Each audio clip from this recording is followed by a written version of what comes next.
Will Packer and I are always sort of, wanting to work with each other and find projects that stretch us and, continue the sort of legacy he and I have. And so that's number one. And when he brought me this script, I was like, really, Will? Okay, we're going here. And, for us, this is a new type of film. We've done thrillers before, but this steps into a slightly different realm, I think it's a first. Okay, yeah, we've seen films where it's the antagonist is a beast or animal or whatever, and we've seen, being chased, but this has a dynamic which merges both this family dynamic, which you're definitely invested in, alongside the thriller aspects of this animal and the chase. And the thrill ride doesn't stop.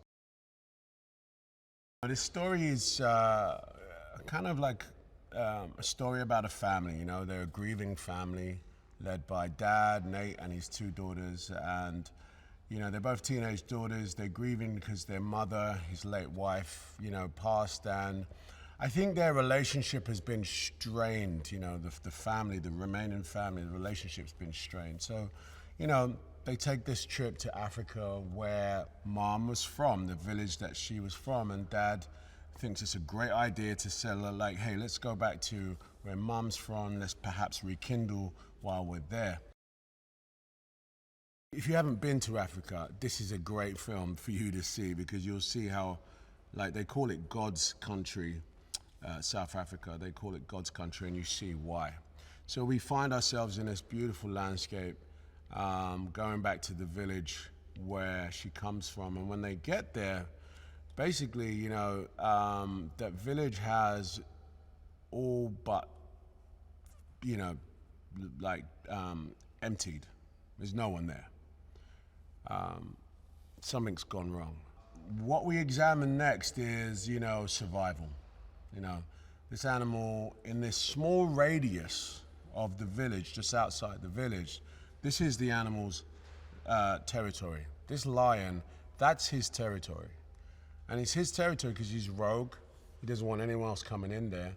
And he doesn't want any humans destroying, his landscape. So this is where the bulk of the movie stays. And we follow Nate and the girls as they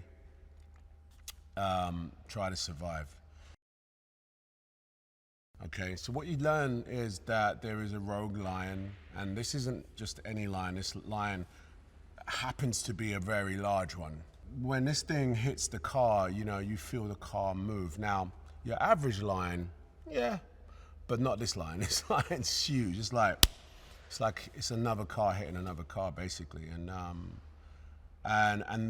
we spend a lot of time sort of really giving the audience a sense of this lion's scale in its power. And also what's interesting about this lion is that it's quite smart.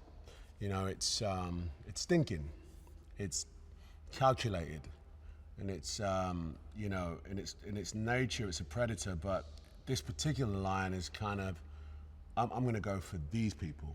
He's not going anywhere else, he's gonna just circulate on these people. We don't really understand why, but towards the end of the film, you get a sense of what's going on. He does whatever he can to, try and get his family safe. You know what I'm saying? Like, he doesn't know how to use guns. That's not his thing, but he will.